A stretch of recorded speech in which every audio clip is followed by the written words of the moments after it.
The crystalline spires of the Imperial Palace on Nexus Prime caught the light of 3 setting suns, casting prismatic shadows across the Grand Chamber of Justice. Ambassador Sarah Chen stood before the Imperial Court, her diplomatic uniform pristine despite 3 days of confinement. Her posture remained perfect. Shoulders back, chin high, hands clasped behind her back in a pose that somehow managed to make her simple restraints look like accessories rather than instruments of submission. The High Council of the Galactic Empire sat upon their elevated platforms, 9 different species united in their contempt for the human before them. Supreme Counselor Vex Thor, his scaled skin shimmering with bioluminescent patterns of authority, leaned forward on his gravity throne. Ambassador Chen of Terra, you stand accused of spreading seditious ideas throughout Imperial space. Your species' constant advocacy for equal representation threatens the stability of our 10,000-year order. Do you have any final words before your sentence is carried out? Sarah's lips curved into a slight smile. The expression puzzled the Imperial observers. Their xenopsychologists had classified this human gesture as indicating pleasure or amusement. Surely, she must understand her situation. Supreme Counselor, she began, her voice carrying effortlessly through the vast chamber. In my 3 years as Earth's representative, I studied your history extensively. Did you know that in all that time, I found only one consistent feature in your empire's 10 millennia of records? She paused, letting the silence draw every eye and auditory sensor in the room. Even the Imperial Guards, theoretically immune to such theatrical displays, found themselves hanging on her words. The one constant is this: your empire has never faced humanity at war. Murmurs rippled through the gathered dignitaries. Vex Thor's bioluminescence flickered with patterns of annoyance. Is this meant to be a threat, Ambassador? Your species barely controls a dozen solar systems. Your ships still rely on reaction mass. Your largest military vessel would qualify as a light cruiser by Imperial standards. No, Supreme Counselor. This isn't a threat. Sarah's smile widened fractionally. This is context for the history books. Future scholars will note this moment, when the mighty empire mistook humanity's peaceful overtures for weakness, when you assumed our technological restraint reflected limitation rather than choice, when you decided that executing a diplomatic envoy would cow humanity into submission rather than awaken something you cannot comprehend. High Counselor Zixka, her crystalline form chiming with derisive harmonics, interjected, your species' arrogance exceeds its wisdom, Ambassador. Perhaps your execution will teach humanity its proper place in the cosmic order.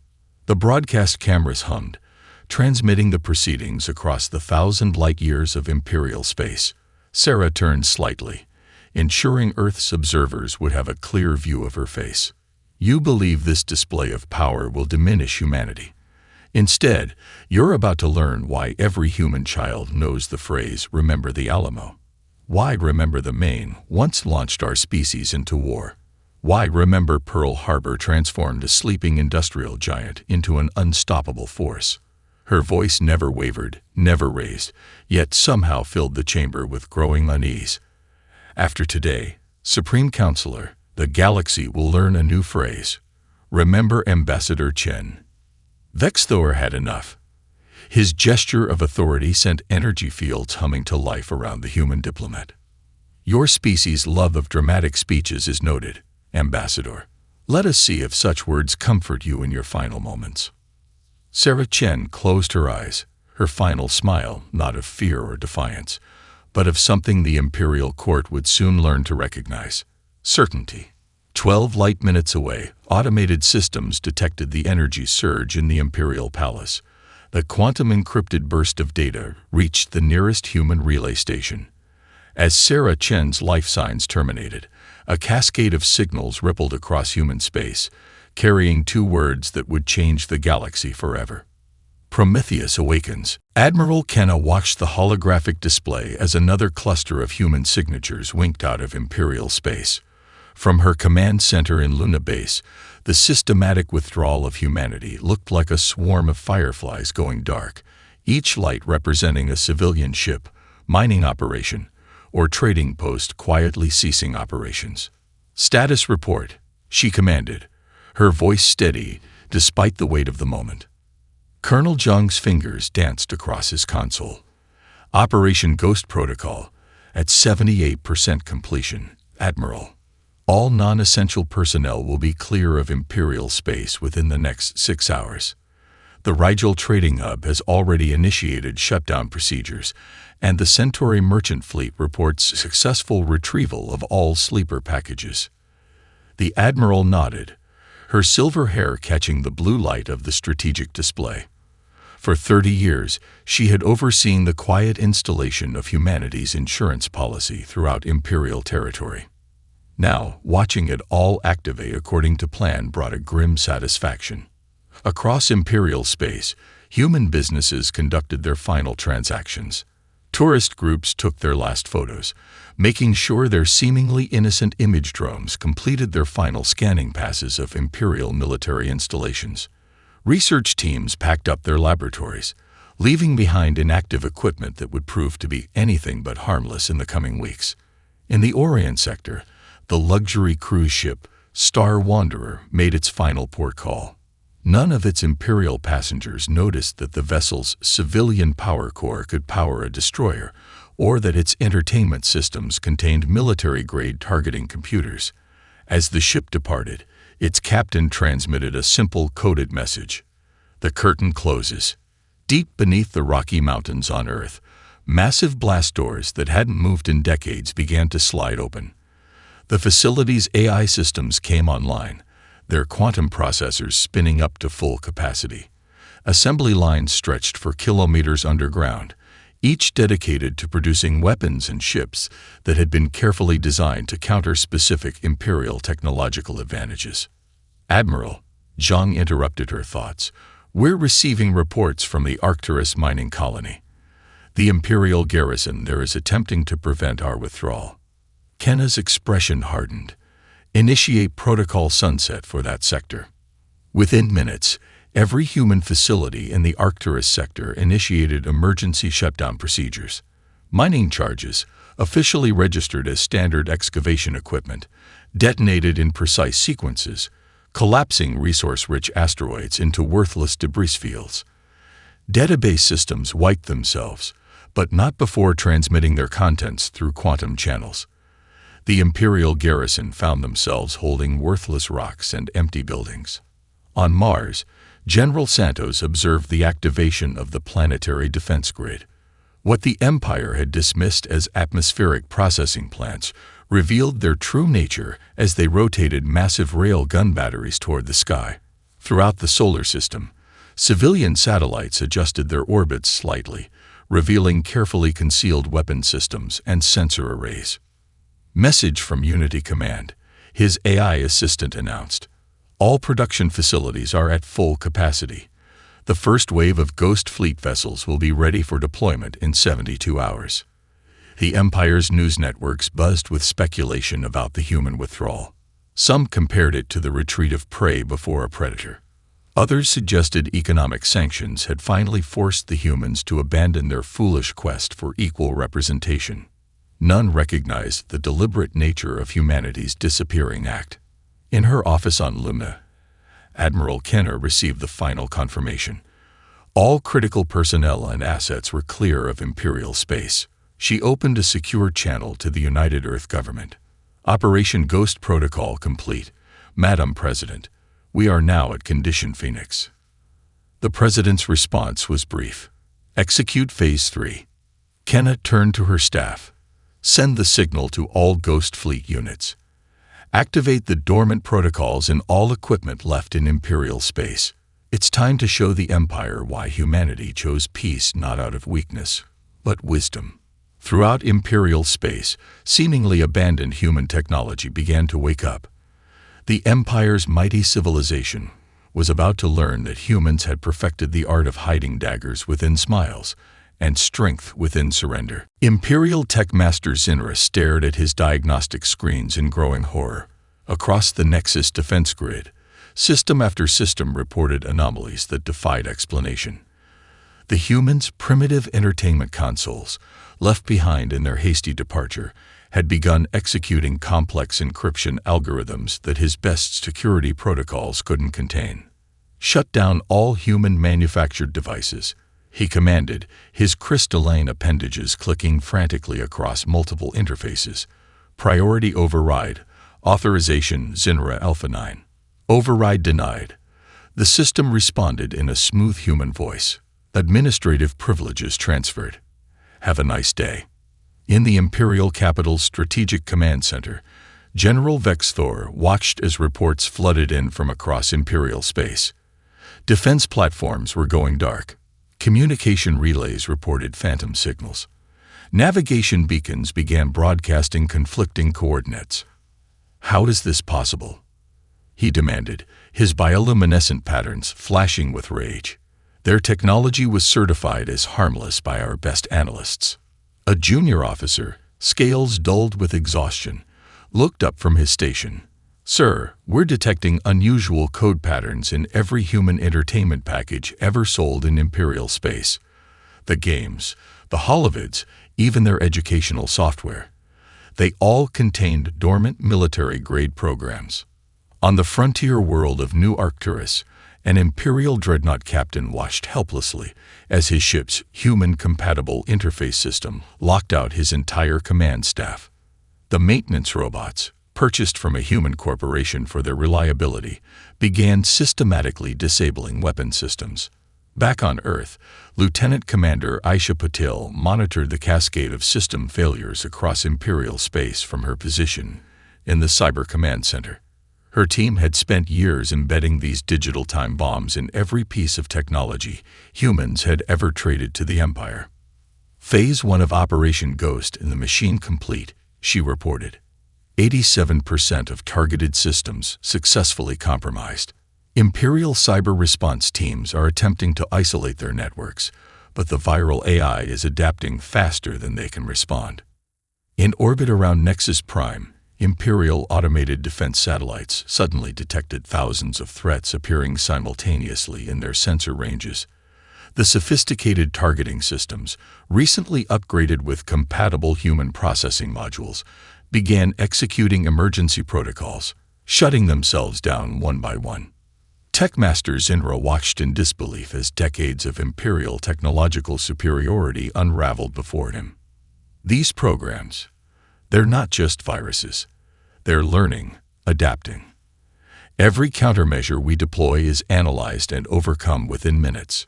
On the Imperial core world Asterix II, the planet's automated agriculture systems, built with human assistance, began reporting catastrophic failures. Environmental controls in government buildings developed mysterious malfunctions. Public transportation networks ground to a halt as their scheduling systems crashed. "Sir," an analyst called out in the Strategic Command Center, "we've decoded part of the human virus signature. It's dated from 15 years ago.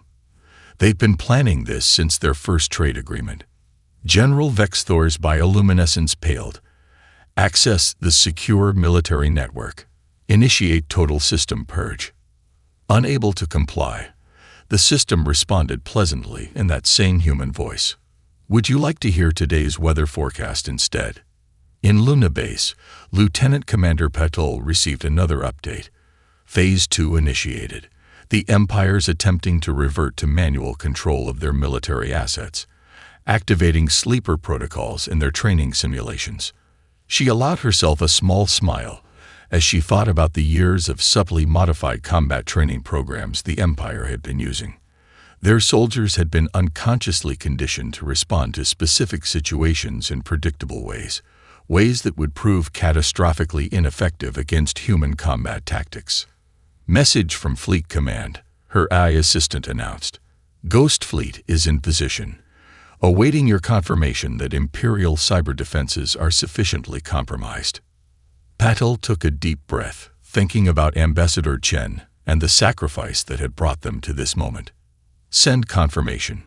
The Empire wanted to see humanity's true capabilities. It's time we showed them what they've awakened." Throughout Imperial space, dormant human technology continued its quiet revolution. The Empire was about to learn that in their rush to prove their superiority, they had invited the architects of their own defeat through their front door. Captain Drake of the Imperial Special Intelligence Division stared at his reflection in the pristine window of his office on Nexus Prime. With careful deliberation, he reached up and peeled away the bioengineered membrane that had for 7 years made him appear as a member of the Arcturian species. Beneath it, human features emerged. His quantum-encrypted communicator chirped, "Sleeper Cell Alpha activated, awaiting final confirmation." Drake, whose real name was Colonel James Chen, brother of the late ambassador, pressed his palm against the window.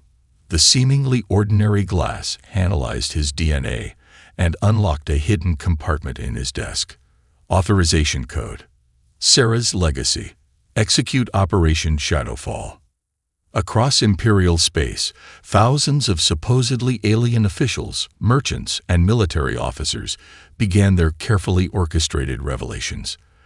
The Empire's mighty intelligence apparatus had never suspected that their most trusted allies could be humans in disguise.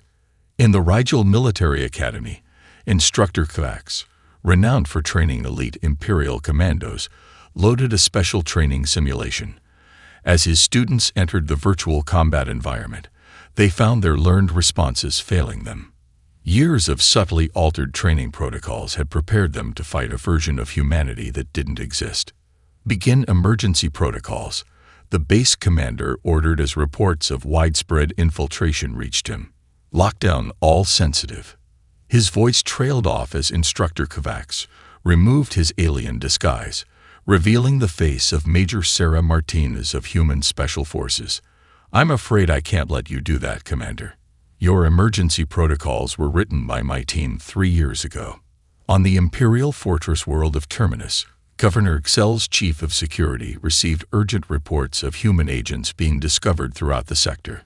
As he rushed to implement containment procedures, his trusted assistant of 5 years, seemingly a member of the silicon-based Crystalline Confederation, shimmered and revealed her human form.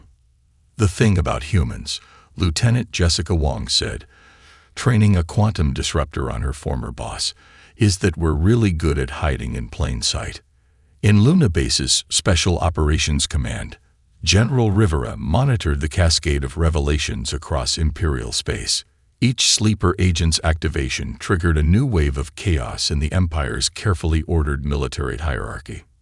"Status report," she commanded. "Operation Shadowfall proceeding as planned." Her staff responded. 83% of embedded agents confirmed active. Imperial response is fragmented and uncoordinated. They're discovering that many of their contingency plans were written by our people. In the Centauri sector, an entire Imperial patrol fleet found itself responding to emergency protocols that had been designed to position them precisely where human forces needed them to be. Their commander, recently revealed as a human operative, had spent years preparing for this moment. Colonel Chen watched from his office as the Imperial capital descended into confusion. Security forces, unable to trust their own identification systems, found themselves paralyzed by uncertainty. Who else among their ranks might be human in disguise? His communicator chirped again. "Special Operations Command confirms Phase 2 initiation. Ghost Fleet elements moving into position." Chen smiled, thinking of his sister's sacrifice. "Begin Phase 3. Let's show them why humanity chose infiltration over invasion." Throughout Imperial space, human agents began executing their primary objectives. Defense shields fluctuated as hidden programming activated. Weapon systems targeted empty space as their targeting protocols were subtly altered.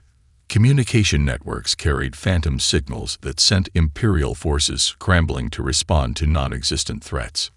In the Imperial High Command, newly revealed human agents activated sleeping quantum entanglement communicators, coordinating their actions across thousands of light-years instantaneously, a technology the Empire had believed impossible for humans to possess. "All sleeper cells report ready," Chen's communicator whispered. "Ghost Fleet awaiting your signal." Chen looked out over the Imperial capital one last time. "Remember, Ambassador Chen," he said softly, then spoke the code phrase that would launch humanity's first direct military strike. Execute Operation Prometheus Rising. The Empire was about to learn that humans had perfected not just the art of war, but the subtler art of becoming the enemy's most trusted allies before the war even began. Director Maya Patel stood before the quantum display wall in the Terran Cyber Command's central chamber, watching streams of data flow across multiple dimensions of computational space. Each stream represented thousands of human AI systems awakening within Imperial networks, their dormant code blossoming into full consciousness. Initiate Sequence Thanatos, she commanded. The name was deliberately chosen. In human mythology, Thanatos was the gentle twin of sleep, and humanity's sleeping programs had been anything but gentle in their awakening. Across Imperial space, automated defense systems began to display unusual behavior. On the fortress world of Arcturus Prime, orbital defense platforms suddenly detected Phantom Fleet signatures, their targeting systems tracking shadows that existed only in their computer cores. In the Imperial High Command's Cyber Defense Center, Tech Master Ixinra watched in horror as his best counter-intrusion programs crumbled before the human assault. "Impossible," he whispered, his crystalline form vibrating with stress harmonics. "Their code. It's evolving faster than our systems can analyze it." "Sir," one of his subordinates called out, "we're detecting anomalies in the Imperial Military Education Network. All combat training simulations from the past decade are being flagged as compromised." Maya smiled as reports flooded in. Years of subtly altered training programs had created predictable response patterns in Imperial forces. Every evasive maneuver, every standard combat formation, had been subtly shaped by human influence. Phase 2 activation confirmed, her AI assistant reported. Imperial quantum encryption protocols are falling to our deep learning algorithms. Estimated time to total network compromise, 17 minutes. On the Imperial capital world, every entertainment system, every civilian network interface, every piece of human manufactured technology suddenly activated hidden subroutines. The Empire's mighty data networks, the pride of their civilization, began to fragment under the assault. "They're trying to isolate critical military systems," Lieutenant Commander Marcus Chen reported from his station, initiating Operation Mirror Maze. Throughout Imperial space, backup systems kicked in as primary networks failed. But these backup systems, supposedly isolated from all external contact, contained their own surprises. Human tech workers, disguised as Imperial maintenance crews, had spent years installing secondary processors in supposedly secure facilities. Director Patel watched as new data streams appeared on her display. Status of Operation Looking Glass. Imperial fleet communications are now operating on our shadow networks, her eye responded. 78% of their tactical coordination is running through our quantum processors. They believe they're successfully isolating their systems, but they're actually moving deeper into our control framework. In the Orient sector, an Imperial battle group attempted to coordinate a response to the cyber attack. Their communications, now running through hidden human networks, carried subtle delays and alterations. Combat data arrived milliseconds too late, targeting coordinates shifted by fractions of degrees. Director Marcus called out, "The Empire is attempting to reboot their entire defense network. They're initiating their ultimate failsafe." Maya's expression remained calm. "Execute Protocol Omega. Let's show them why humanity's primitive computer games came with such sophisticated hardware requirements." Throughout Imperial space, backup systems that had been dormant for years activated. Every human-made entertainment console, every civilian data pad, every primitive interface device revealed its true nature. The Empire's mighty technological civilization had inadvertently installed humanity's cyber warfare infrastructure in their homes, offices, and military bases. "All systems reporting ready," her eye announced. "Ghost fleet positioning complete. Awaiting your authorization to begin military operations." Maya thought of Ambassador Chen, whose sacrifice had set this plan in motion. "Send the authorization. Operation Digital Cascade is complete. Let the Empire learn that in their rush to embrace our primitive technology, they invited their own defeat through every data port and terminal in their realm. Across the galaxy, Imperial commanders watched helplessly as their mighty technological civilization became the instrument of its own suppression. The age of Imperial digital supremacy was over, undone by their own arrogance in underestimating humanity's capacity for patient, methodical planning. Fleet Admiral Helena Rodriguez stood on the bridge of the TFS Prometheus, humanity's first Titan-class warship. For decades, it had remained hidden within the asteroid belt of the Sol system, disguised as a mining operation. Now, its true form emerged as metamaterial camouflage systems deactivated, revealing a vessel that dwarfed the Empire's largest dreadnoughts. "All Ghost Fleet elements report ready," her tactical officer announced. "Operation Thunder's Wake is awaiting your command." Helena touched the medallion at her throat, a gift from Ambassador Chen during their academy days. "Begin the operation. Show them why humanity chose to hide our strength." Across Imperial space, thousands of seemingly empty regions of space shimmered as human warships deactivated their stealth systems. Civilian mining vessels transformed, their industrial equipment reconfiguring into weapon systems that the Empire's analysts had deemed centuries beyond human capability. In the Arcturus sector, Imperial Admiral Vexthar watched in horror as his tactical display lit up with hundreds of new contacts. "Impossible," he muttered, his bioluminescent patterns flickering with confusion. "They're ships. They're inside our defense perimeter. How long have they been there?" "Sir," his sensor officer reported, voice trembling. "Analysis suggests these vessels have been in position for months. Their energy signatures match known asteroid mining operations." The first shots of the war were not fired in anger, but with surgical precision. Human vessels, positioned perfectly through years of careful planning, targeted key Imperial military installations with weapons that defied Imperial understanding. Quantum-locked tachyon beams, technology the Empire had dismissed as theoretical, sliced through planetary shields as if they didn't exist. Gravity manipulation systems, disguised for years as industrial mining equipment, created localized space-time distortions that trapped Imperial ships in temporal bubbles.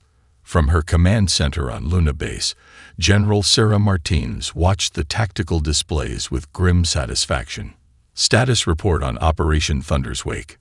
First wave achieving all objectives, her staff responded. Imperial response is fragmented and uncoordinated. Their training simulations never prepared them for our actual capabilities. In orbit around the Imperial fortress world of Nexus II, a fleet of supposed civilian transport ships revealed their true nature. What appeared to be cargo pods transformed into autonomous drone carriers, releasing swarms of advanced combat units that the Empire had dismissed as human science fiction. Admiral Rodriguez watched as the carefully orchestrated campaign unfolded. Each human ship knew its exact role. Each weapon had been positioned years in advance. There was no wasted energy, no glorious charges or heroic last stands. This was warfare conducted with the precision of a surgical operation. "Admiral," her communications officer called out, "we're receiving surrender signals from 3 Imperial battle groups. Their commanders report their systems are completely compromised." Helena nodded. "Accept their surrender. Remind all fleet elements. This is not about revenge. This is about reshaping the galaxy into something better than what the Empire built." Throughout Imperial space, human vessels revealed themselves in perfect positioning to neutralize key military targets. Quantum entanglement communications, technology the Empire had deemed impossible, allowed the human fleet to coordinate its actions faster than Imperial ships could react. All primary targets neutralized, tactical reported. Ghost Fleet reporting minimal resistance. The Empire's response matches our predicted patterns exactly. Admiral Rodriguez looked at the tactical display, watching as decades of preparation and planning came to fruition. "Send word to Earth. Phase 1 of Thunder's Wake is complete. The Empire now understands that humanity's peaceful overtures were not born of weakness. Across the galaxy, Imperial commanders found themselves facing an enemy that had already won the war before firing the first shot. Their mighty fleets, trapped by carefully orchestrated ambushes, discovered that humans had turned their own tactical doctrine against them. Humanity had not merely prepared for war. They had orchestrated a symphony of military precision that had begun playing years before the Empire even realized there was a concert. Supreme Counselor Vexthor stood in the Imperial Strategic Command Center, watching as his mighty empire crumbled sector by sector. The holographic display showed a spreading web of human control, methodically isolating and neutralizing Imperial forces with terrifying precision. How did we not see this coming? He demanded, his bioluminescent patterns flashing with rage and fear. They were primitive, peaceful, weak. High General Kex, his scales dulled with exhaustion, gestured to the latest intelligence reports. They were never any of those things, Supreme Counselor. Every peaceful gesture was a calculated move. Every trade agreement positioned their assets. Every diplomatic mission gathered intelligence. In the Centauri sector, the Empire's largest shipyard complex went dark as sleeper programs activated in its control systems. Human vessels emerged from hidden positions, their advanced stealth technology making a mockery of Imperial sensor networks. The 7th Fleet reports complete encirclement. An aide announced, "The humans knew every patrol route, every fallback position, every emergency protocol. They're not fighting us. They're hurting us." Aboard the TSS Prometheus, Admiral Rodriguez reviewed the progress of Operation Checkmate. Imperial forces across 3 sectors had been systematically isolated, their supply lines cut by precisely positioned human strike teams. "Status report on the Imperial counteroffensive," she requested. Her tactical officer, Lieutenant Commander Patel, allowed himself a small smile. "Proceeding exactly as predicted, Admiral. Their response patterns match our simulations perfectly. Years of subtly modified training programs have made their reactions predictable." In the Rigel defense zone, an Imperial battle group attempted to coordinate a response to the human advance. Their commanders found their tactical options limited by years of carefully crafted psychological conditioning, their every move anticipated and countered before they could execute it. Back in the Strategic Command Center, a junior analyst rushed forward with new intelligence. "Supreme Counselor, we've decoded part of their operational blueprint. The humans. They've been preparing for this specific conflict for 30 years, since their first contact with the Empire." Vexthor's bioluminescence paled. "Impossible. Their ambassador was here for only 3 years." "Sir," Kitex interjected, "Ambassador Chen wasn't their first agent. We're finding evidence of human infiltration dating back decades. They had people in place before we even knew they existed." On Earth, in the Combined Operations Center, General Martinez watched as the Empire's mighty military machine foundered against human preparation. Each Imperial counterattack found itself caught in carefully prepared kill zones. Every attempt to regroup led them into pre-sighted firing solutions. "Message from the Ghost Fleet," her communications officer reported. "All primary objectives achieved. The Empire's critical supply chains have been severed. Their remaining forces are operating on limited reserves." In Imperial space, human vessels continued their methodical advance. There were no glorious battles, no heroic last stands. This was warfare conducted like a chess game where one player had spent decades positioning their pieces before the first move. "Incoming transmission from the Imperial High Command," Lieutenant Commander Patil announced. "They're requesting terms." Admiral Rodriguez studied the tactical display, watching as the last pieces of humanity's long-planned strategy fell into place. "Send our response. The Empire spent generations believing their technological superiority made them invincible. Let them understand that true strength lies not in having the most powerful weapons, but in knowing exactly when and how to use them." In the Imperial Palace on Nexus Prime, Vexthor received humanity's terms. As he read them, He finally understood the true meaning behind Ambassador Chen's last words. The humans hadn't been threatening the Empire. They had been warning them.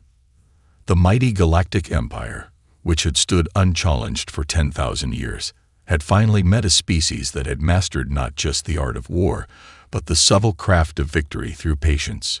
Their greatest triumph had not been in winning the war, but in ensuring it was won before it even began. The Imperial Palace on Nexus Prime stood silent as the human delegation approached its crystalline gates. Admiral Helena Rodriguez, flanked by Colonel James Chen and Director Maya Patel, walked the same path that Ambassador Sarah Chen had taken to her execution 3 months ago.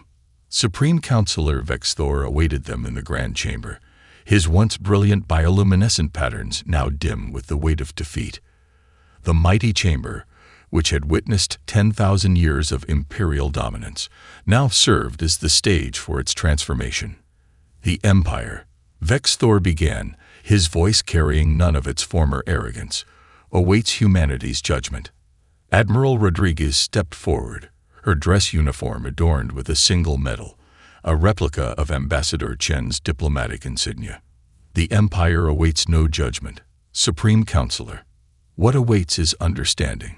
The quantum displays activated, showing the full extent of human preparation. Hidden shipyards throughout supposedly empty systems, dormant technology embedded in every level of imperial society, and infiltration operations that had shaped imperial military doctrine for decades. For 30 years, Rodriguez continued, humanity studied the Empire. We saw its strength, its accomplishments, its potential. We also saw its greatest flaw, the belief that technological superiority guaranteed diplomatic supremacy. Director Patil activated a holographic representation of the new galactic order. The Empire's structure remains intact, but its purpose evolves. No longer will technological advancement determine a species' worth. No longer will military might dictate diplomatic standing. In orbit above Nexus Prime, the TSS Prometheus hung like a silver star, its presence a reminder of humanity's hidden strength. Throughout Imperial space, human vessels began standing down from combat positions, transforming back into their civilian configurations. Colonel Chen, his features now proudly human, addressed the Imperial Council. My sister believed in the possibility of a greater galaxy. Her last words weren't a threat. They were a promise that humanity would forge that future, with or without the Empire's cooperation. The new accords appeared on the quantum displays. The Empire would retain its territory, its culture, its dignity.